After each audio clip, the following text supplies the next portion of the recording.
चलो हाँ बेटा ध्यान से देखना।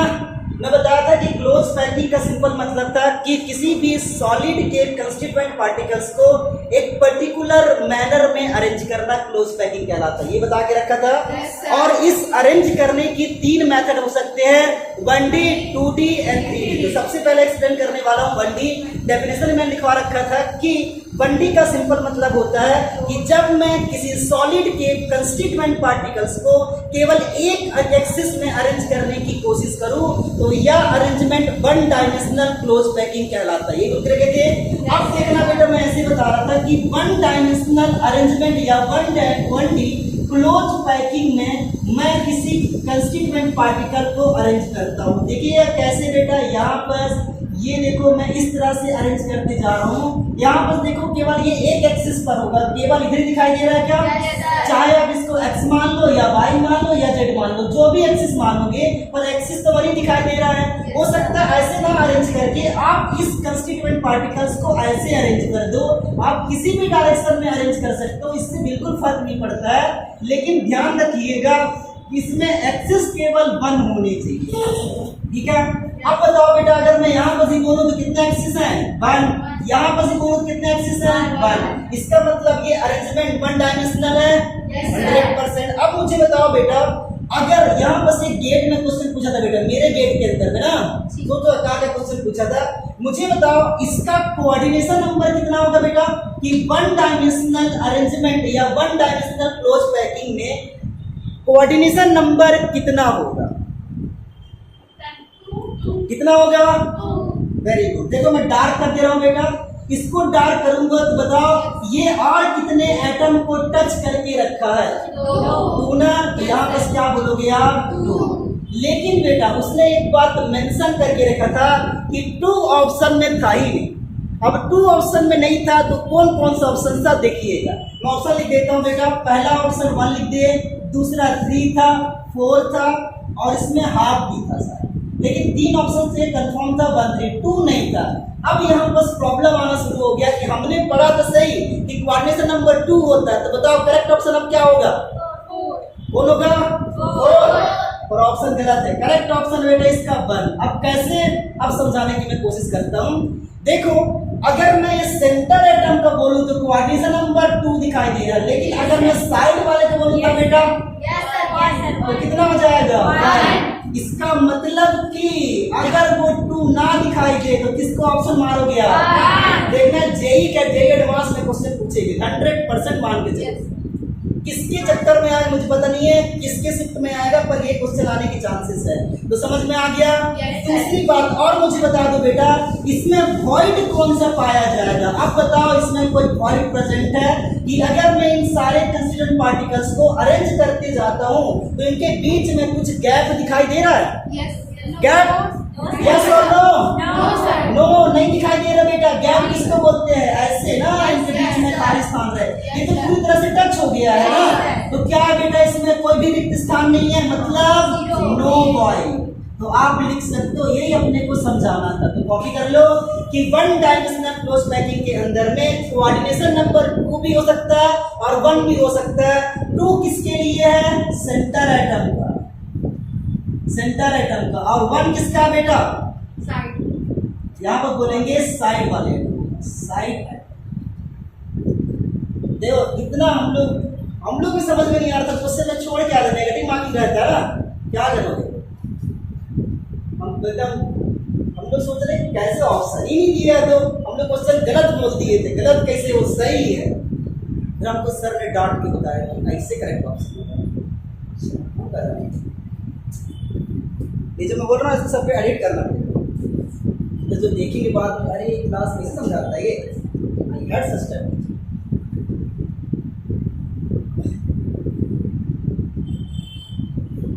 ओके बेटा? Yes sir. आगे चले।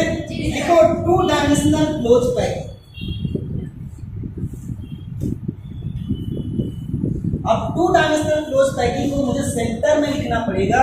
क्यों लिखना पड़ेगा अब देखते जाइएगा। तो यहां बस लिखते हैं बेटा 2D क्लोज पैकिंग। और ये 2D क्लोज पैकिंग को हम अगेन 2 टाइप में डिवाइड करेंगे। देखिएगा कौन कौन से टाइप में। पहला इसका टाइप है बेटा जिसको मैं बोलूंगा पैरेलल, और दूसरे फॉर्म को हम बोलते हैं डिप्रेस्ड। ये क्या चीज है अभी मैं आपको समझाता हूँ। पैरेलल का क्या मतलब है? डिप्रेस। डिप्रेस को हिंदी में बोला जाता है धंसा हुआ, लेकिन पैरेलल को हिंदी में क्या बोलते हैं? समानांतर बोला जाता है मेरे ख्याल से। तो आप लिख सकते हैं, पर मैं इंग्लिश में लिख रहा हूँ पैरेलल और दूसरा डिप्रेस्ड। चलिए देखते हैं, सबसे पहले देखते हैं पैरेलल 2 डायमेंशनल अरेंजमेंट क्या है। लेकिन उससे पहले मैं 2D का डेफिनेशन लिखवा देता हूँ बेटा। क्या लिखोगे? या आप लिख भी सकते हो कि जब कंस्टिट्यूएंट पार्टिकल को 2 एक्सिस में अरेंज किया जाता है, लिख लो। जब कंस्टिट्यूएंट पार्टिकल्स को 2 एक्सिस में अरेंज किया जाता है तो इस क्लोज पैकिंग को 2D क्लोज पैकिंग कहते हैं।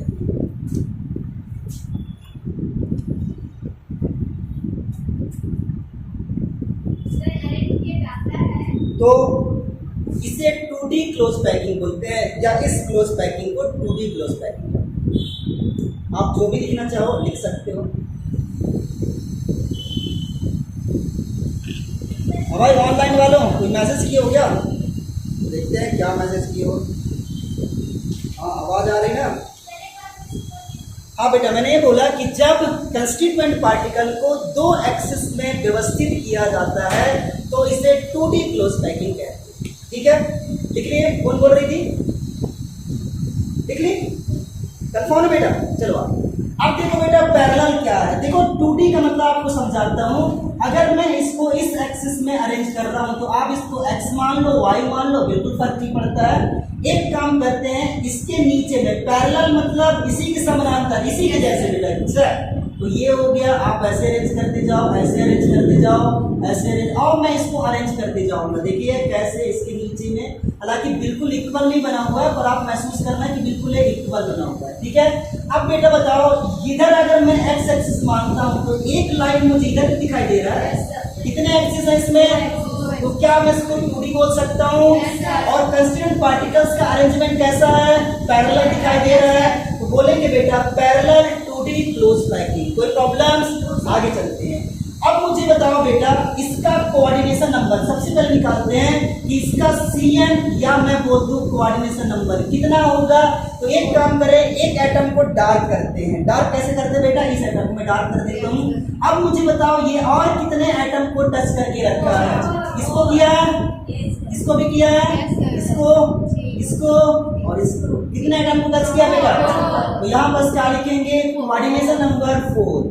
अच्छा दूसरी पॉइंट और समझो बेटा, इसमें वॉइड कैसा दिखाई दे रहा है? वॉइड दिखाई दे रहा है कि नहीं? तो मैं यहाँ पर लिख देता हूँ कि वॉइड तो पाया जा रहा है एस, लेकिन वॉइड का टाइप कैसा दिखाई दे रहा है? देखो अगर मैं इसका देखो बीच में इसको थोड़ा मैं ऐसे बना लेता हूँ। देखिए 1 ये हो गया, ये ऐसे हो गया बेटा, ऐसे। तो देखो वॉइड का शेप कैसे दिख रहा है? ऐसे ऐसे ऐसे ऐसे ऐसे दिखाई दे रहा है क्या? 100% ना? अच्छा तो वॉइड, इसको हम लोग क्या बोल सकते हैं बेटा? क्या बोल सकते हैं? स्क्वायर टाइप में दिखाई दे रहा है। हाँ, इसको हम बोलेंगे स्क्वायर। हाँ बेटा सर, जैसे कि वो जो से पहले बताया था एक लाइन का, तो उसमें जैसे जो सेंटर वाला था तो उसका जो कोऑर्डिनेशन नंबर था वो अलग था। तो सर इसमें भी अगर लास्ट वाला हम करेंगे तो इसका भी तो कोऑर्डिनेशन बहुत अच्छी लास्ट का। हाँ बट देखो दूसरी क्वेश्चन ये हो सकता है, तुम बोले सही हो, लेकिन बेटा अगर इसका सेंटर में जनरली पूछेगा, लेकिन अगर उस साइड में पूछता है तो वो डायग्राम बना के। लेकिन 1D में ना, 1D में देखो अगर आप बोलो सेंटर वाले का, तो अगर मैं इसको और आगे बढ़ा देता हूँ बेटा ऐसे करके, ठीक है, इससे कोऑर्डिनेशन नंबर चेंज होते जाएगा। अगर आप करोगे तो निकाल भी सकते हो कि इस आइटम का कोऑर्डिनेशन नंबर कितना होगा। अगर वो साइड वाले का पूछा बाई चांस से, रुक पहले सुन बेटा, अगर साइड वाले को आप निकालते हो तो बताओ कितने आइटम को टच कर रहा है? 1 2 3। लेकिन इस आइटम को बोलूँ था बेटा कितने आ रहे हैं? इसकी क्या हो सकता है? इसकी कोऑर्डिनेशन नंबर वेरी हो सकता है, लेकिन वन डायमेंशनल के अंदर में एक ही कंडीशन था कि वन के अकॉर्डिंग वन के अलावा दूसरा कोई भी कोऑर्डिनेशन नंबर नहीं आ सकता था। इसलिए वो क्वेश्चन बनता था गेट के अंदर में, एडवांस के अंदर में पूछ सकता है, लेकिन ये नीट वीट में जनरली क्वेश्चन नहीं पूछ सकता, पर प्रिपरेशन तो आपको रखना पड़ेगा। ये बात समझ में आ गई? इसलिए यहाँ से ऐसा क्वेश्चन बनने की चांसेस बहुत कम है। अब एक बात जरूर ध्यान देना कि ज्यादातर क्वेश्चन ऐसे एक्सेप्शनल क्वेश्चन आते हैं, और एक क्वेश्चन एक दो ही रहते हैं जो एक्सेप्शनल आपको दिमाग लगाना पड़ता है, क्योंकि चाहे वो CSIR एग्जाम ले, चाहे गेट ले, चाहे वो CBSE ले, JEE नेट जो भी आता है, इसके अंदर जो भी एग्जाम लेते हैं बेटा उसमें एक दो एक्सेप्शनल देते हैं ताकि 100% बच्चे सॉल्व ना कर पाए, और वो जो 100% सॉल्व कर पाते मतलब वो एक्स्ट्रा ऑर्डिनरी है। तो इस तरह से क्वेश्चन पूछे जाते हैं, इसलिए इसमें ऐसा क्वेश्चन बनने की चांसेस हो सकता है, 100% हो सकता है। अगर आएगा तो आप दिमाग लगा सकते हो ना, लेकिन जो अभी तक नहीं बताया था, अभी आप सोच पाए कि हाँ साइड वाले कितना होगा, अगर ये नहीं पढ़ाया था, ये नीट के अंदर पूछ दिया तो 4 नंबर की क्वेश्चन तो फाइनल खत्म हो जाते ना। ठीक है, निकलो बेटा। हाँ जी, वीडियो ऑफ है, वीडियो ऑफ नहीं है अंग्रेजों। मेरे फोन ना गर्म हो रहा है, फोन तो गर्म नहीं है, नहीं चैटिंग में आ गया।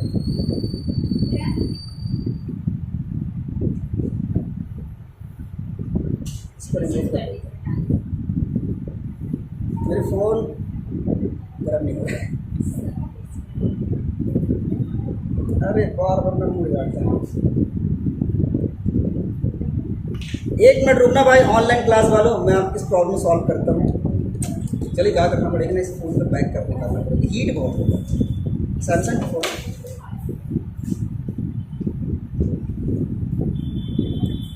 अरे बाप रे, सब फोन ही होते हैं।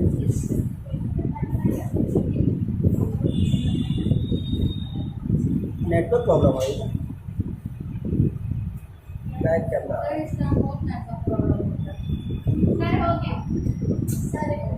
रुक जा बेटा, मैं सॉल्व कर रहा हूँ। हाँ क्वेश्चन बोल सकते हो, मैं सुन लूंगा।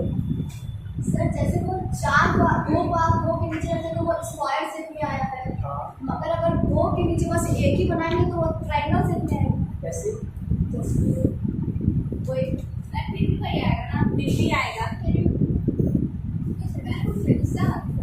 Any logic behind this logic? मेरा वीडियोस में दिखाई दे रहा है सर। अगर 2 के नीचे एक बनाएंगे तो भी वो कौन से मतलब स्क्वायर शेप आएगा। 2 के नीचे कैसे बोल रही है? ऐसे सर, हाँ मेरी आवाज़ आ रही है, क्या बता? हाँ जैसे कि 2 बनाए उसके नीचे एक बनाए तो ये ट्रायंगल। बहुत अच्छी बात है वॉइड, लेकिन बेटा ध्यान से देखना, वॉइड पहचानने के एक तरीका होता है बेटा। अगर ऐसा कभी भी क्वेश्चन आए और माइंड में क्वेश्चन आए तो एक वॉइड पहचानने का आपको तरीका बता देता हूँ, वो बिल्कुल ट्रिक्स है, सीक्रेट न्यूज है, बहुत कम लोगों को पता होता है। आप क्या करना, अगर आप वॉइड की स्ट्रक्चर को जानना चाहते हैं तो ये बोल रही है ना बेटा, पहले ये बताओ, ये जो तुम बनाई हो ये क्या बोलना चाह रही है, मैं समझ गया कि अगर ये ऐसा हुआ तो आप मुझे बताओ बेटा, क्या ये पैरेलल अरेंजमेंट है? ये क्वेश्चन नहीं आने चाहिए ना, समझ गई? वो पैरेलल अरेंजमेंट है ही नहीं है। तो हाँ बोलो। सर जो आप कल किए थे ना, मतलब कि अरेंज किए थे इसको, तो आप मतलब एक लाइन लेके गए थे, फिर एक लाइन मतलब नीचे वाले छोटा छोटा दिए था, फिर उसके बाद किए थे, तो ऐसे तो पैरेलल हो सकता है। Yes sir. कैसे? सर जैसे ऊपर में 4 है फिर नीचे नहीं, रुक जा, मैं समझ गया, बैठ बस इसके जस्ट बाद आने वाला है बेटा, मैं समझ गया तू जो बोल रही है। सांस लो थोड़ा, टाइम लेने दो, जगलियों कौनो क्वेश्चन पूछ लेता हूँ। रुक जा, अभी जस्ट बताने वाला हूँ, जस्ट काय टेंशन ले रहे हो? अच्छा सुनो, अब एक ट्रिक सीख लो बेटा, अगर आपको कभी भी वॉइड पहचानना है तो आप क्या करना, जो भी एटम दिया हुआ है उन एटम के सेंटर को जोड़ देना। जैसे फॉर एग्जांपल मुझे वॉइड आइडेंटिफाई करना है कि कौन सा वॉइड है, तो आप क्या करो कि जितने भी कंस्टिट्यूएंट पार्टिकल है उनके सारे सेंटर के एटम को एक दूसरे से ज्वाइन कर दो। आप बताओ इसका शेप कैसा दिखाई दे रहा है? स्क्वायर दिख रहा है बेटा। जो इस क्रिस्टल का या जो इसका शेप होगा वही उस वॉइड का शेप भी होगा। ठीक है, Yes, तो sir. क्रिस्टल का shape is equal to Void by shape. कोई दिक्कत नहीं बेटा। Yes, अच्छा, sir. दूसरी क्वेश्चन जो पूछे थे उसका आंसर अभी आने वाला है मेरे बच्चे, इसको मैं रफ कर रहा हूँ और लिखते हैं डिप्रेस्ड फॉर्म में। देखो भाई, ऑनलाइन वाले इतना परेशान करते हैं मेरे घर स्कूल के बच्चे। अरे तुम लोग दूर हो ना, तुम लोग भी क्वेश्चन पूछ सकते हैं। वैसे मैसेज भी देख लेता हूँ, वॉइस आ रही होगी भाई। सर उसका रीडिंग के लगा। अच्छा हाँ हाँ यार मेरे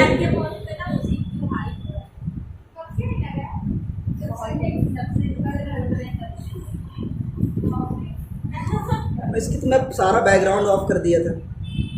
एक मिनट भाई, तभी मेरी आवाज़ में बोल रहे थे नहीं यार। अब नहीं होगा। अरे वो कहाँ गई मेरे फोन को, गड़बड़ हो गया।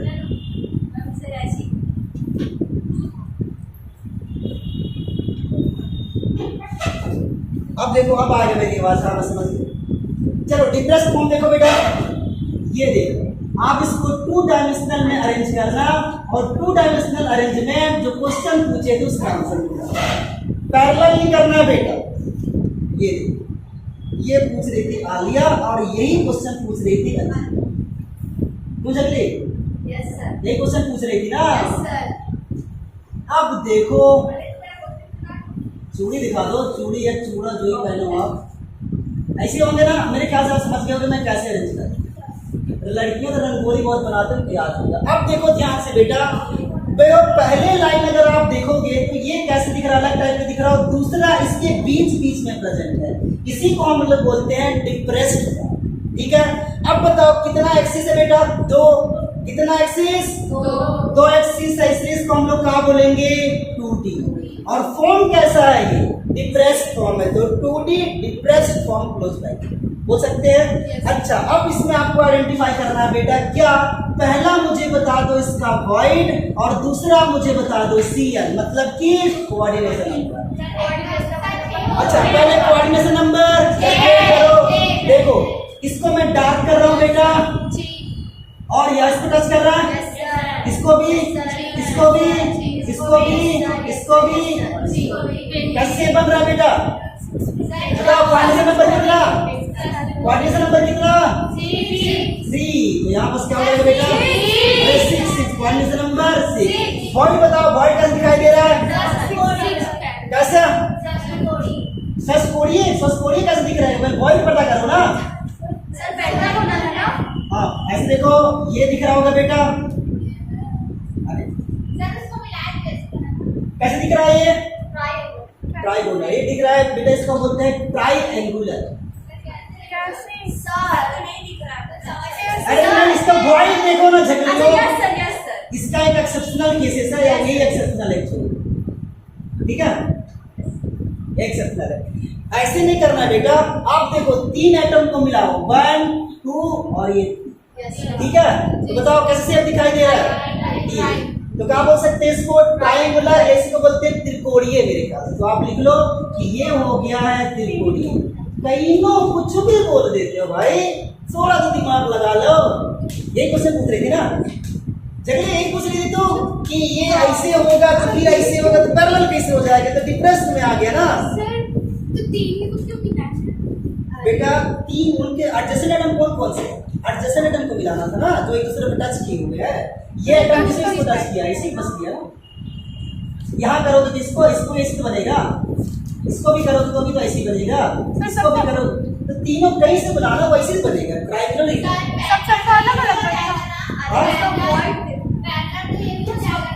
क्या पैरेलल?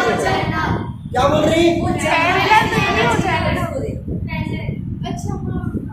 नहीं समझ पाया तेरे क्वेश्चन में। सर मतलब जो वो रिक्तिका है वो किसको टच करता है? हाँ, पहले तीनों एटम के सेंटर को टच करो। मैं बोला ना कि जो भी एटम है उन सारे एटम को टच कर दो एक दूसरे के, और जो आपको शेप दिखाई देगा वही उसको टच। ठीक है, तो ये कर लोगे बेटा। आपको 100% समझ में आ गई। अब चलते हैं 3D में, और 3D में सबसे ज्यादा प्रॉब्लम है। रिकॉर्ड जितना हो रहा होगा ना। हाँ बोलो। ये बोल रहा है ये भी तो पैरेलल होगा ना जो डिप्रेस वाला है। कैसे पैरेलल है? सर अरे चलिए, ये तो एक लाइन है, दूसरा लाइन कैसा है? से ना बीच बीच में है, नहीं समझी? अरे मैं समझा रहा हूँ बेटा, देख इधर चूड़ा तो जो चार्ट मेरे पास एक तो है, मेरा निकलता बहुत मुश्किल में। देख जगले ऐसे ऐसे वही देखिए ऑनलाइन वाले इधर देखो, देख बेटा ऐसे अगर इसको अरेंज करते हो पैरेलल होगा ना, ऐसे अरेंज करोगे तो पैरेलल हो जाएगा, लेकिन ये कहाँ बसे बेटा बीच में ना मेरी बच्ची, तो कैसा फॉर्म है ये? तो डिप्रेस फॉर्म में आ गया ना। अच्छा अब ये तुम ये बोलना चाह रही हो कि एक लाइन में हम कैसे पता कि एक लाइन में आप कुछ बता ही नहीं सकते हो ना। अगर मैं इसको रफ कर दूं बेटे तो आप क्या बताओगे? ये पैरेलल है, वो तो एक लाइन है ना। अब जब दो लाइन आप नहीं अरेंज कर सकते हो तब तक आप बता नहीं पाओगे ना कि कितने उसमें पैरेलल है कि डिप्रेस्ड है, ठीक है? इसलिए हमने 1D के अंदर में कुछ भी नहीं पढ़ा बेटा, ना पैरेलल ना डिप्रेस्ड। समझ में आई? कंफर्म ना? अभी डाउट तो नहीं है? अरे चलिए चल ठीक है 18 साल से कम वाले बच्चों को पढ़ाने में यही दिक्कत आती है सॉलिड के अंदर में, रीजन क्योंकि ये इमेजिन वाला चीज होता है। चलो बेटा नेक्स्ट चलते हैं 3D के अंदर में। इसी में प्रॉब्लम आ रहा है ना, यही बोल रहा हूँ कि जिसको जो 3 वाला रहता है ना